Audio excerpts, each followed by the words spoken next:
Jerome Bosonko with Smart Men's Business Thread. Into our news hour, Siatini, Uganda has asked government to put the SDR fund into best use to help in fighting the COVID-19 pandemic and boost Uganda's economic recovery. Jen Nalunga said this while addressing media on the current state of the economy in regard to debt management, which rises up to 70.3 trillion Ugandan shillings. Let's have a look at this. On the 23rd of August 2021, Uganda, as an IMF member country, received about 346 million USA dollars, which was equivalent to 1.2 trillion Ugandan shillings. And apparently these funds are in the custody of the central bank, which is the Bank of Uganda. The essence of this money was to help government meet its challenges, like the effects of coronavirus. However, the worry is that government may use it to service other things. Jen Nalunga, the executive director of Siatin, while addressing journalists, expressed worries for the increasing debt. Pushed the government to borrow heavily, with the country's debt burden growing up to 70.3 trillion by June 2021. And this is an increase from 65.8 trillion in June 2020. That means that between June 2020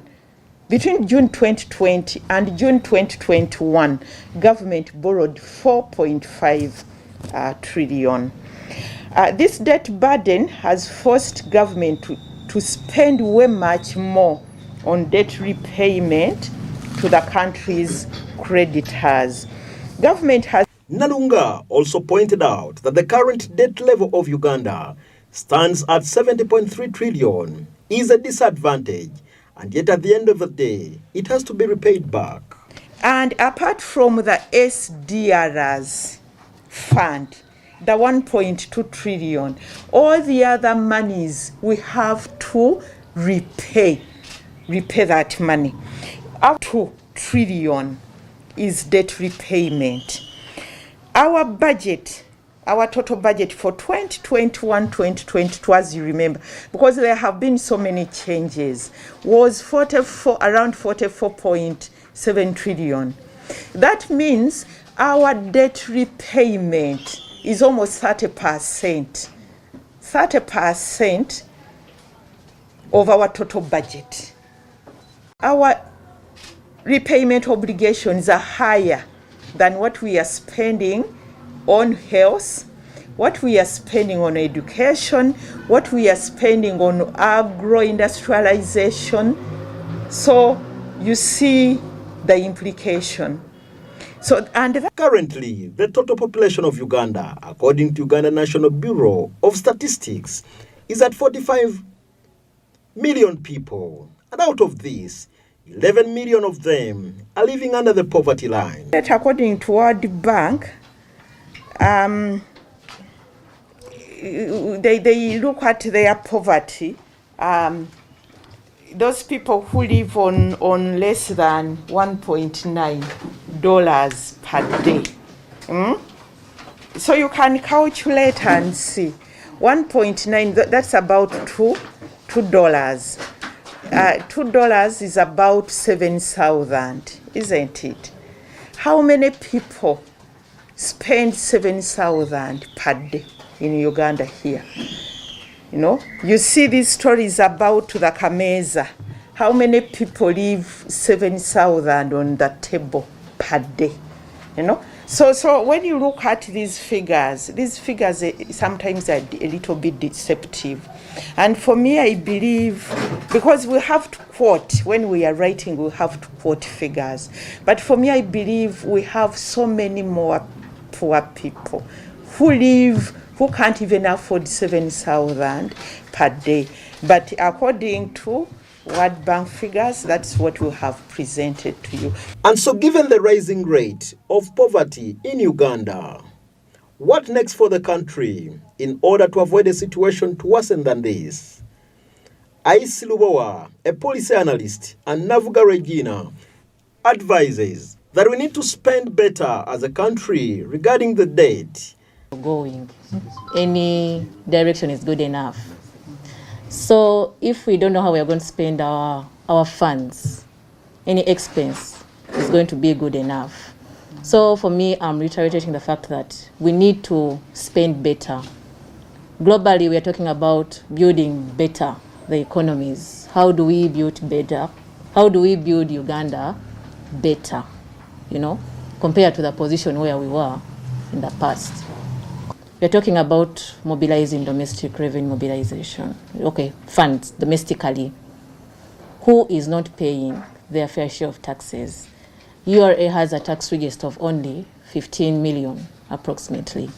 Only about 9 million are paying, and we are talking about a figure of 11 people living in total poverty in Uganda. It would be a systemic reform of the way the IMF is governed, the way the World Bank is governed, so that we see more equity amongst the members of the IMF and the World Bank. There needs to be a revision of these formulas that are actually used to distribute these resources, so that more of these funds go to actually the poor countries that need them the most. That is more like saving this money in form of reserves, because this is a foreign currency. To get these special drawing rights, exchange them for real hard currency like the dollar, the pound, and the euro. So it goes to the IMF or to the US and says, we have some SDRs here, can you give us some dollars? They change it for hard currencies like the dollar. And once they've had this money changed into hard currencies, they can then channel it to the finance ministry. The current debt of Uganda still remains a very big burden that continues to worry. The discussion regarding cutting the cost of expenditure continues to remain another fundamental discussion in Uganda. If the percentage burden rate does not change, it may lead us into a devastating state. Fred Makuya, Smart 24 TV. All right, thanks, Makubia, for that particular story. Moving on, the Chief Justice calls for increased support to judiciary as Alfonso Winyidoro, the Chief Justice of Uganda, has called for a paradigm shift in handling the judiciary and budget allocation. Let's have a look at this report.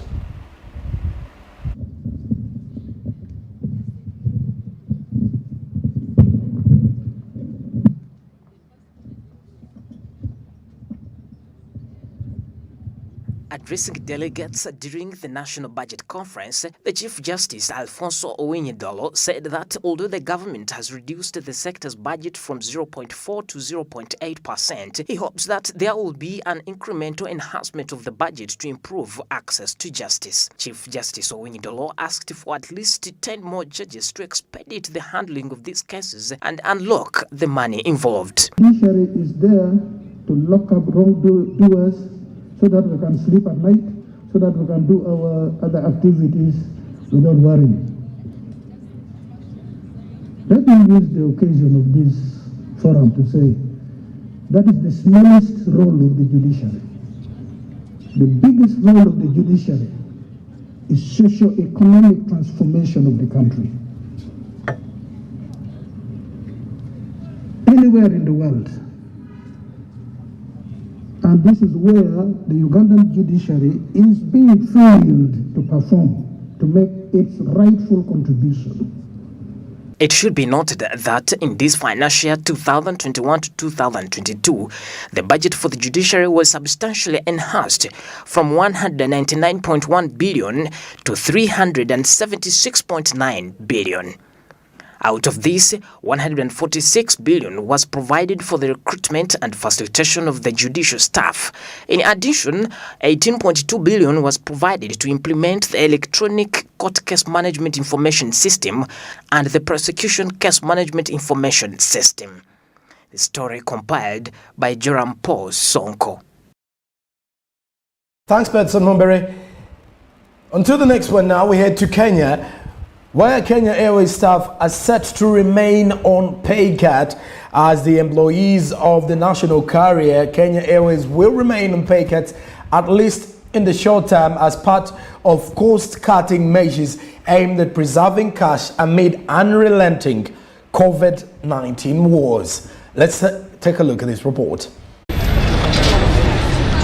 The airline, in a response to the Business Daily queries on Tuesday, said employee full salaries will not be restored within several months to come, dealing a blow to the workers. The airline said in reference to employee pay cuts that the operating environment since the outbreak of COVID-19 remains the same and any changes shall only be done when the situation improves. Kenyan Airways workers in January took a fresh round of pay cuts of up to 30% to preserve the cash.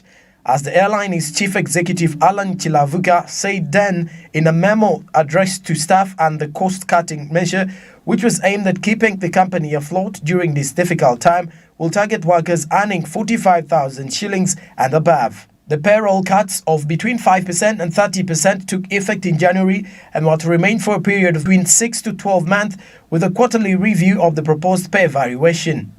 The development comes at a time when the firm is eyeing a fresh bailout from the government to steady its operations despite narrowing its half-year loss by a fifth. The airline posted 11.49 billion Kenyan shillings net loss in the 6 months ended, with a 19.8% cut from the 14.33 billion Kenyan shillings loss it incurred in the preceding similar period, taking its accumulated losses over the years to above 127 billion Kenyan shillings. Kenyan Airways says the long recovery prospects and diminishing revenue in an environment of increased costs to tight health and safety measures mean it will require a bailout to stay afloat.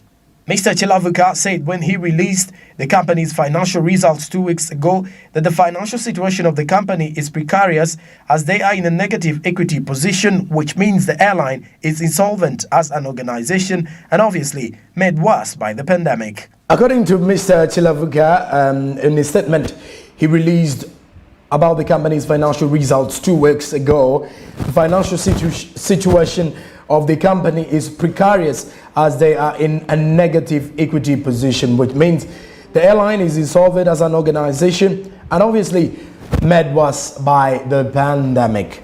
That brings us to the end of our news hour here on SMB. I return shortly with an interview in regards to business sustainability in the country. Keep it SMB.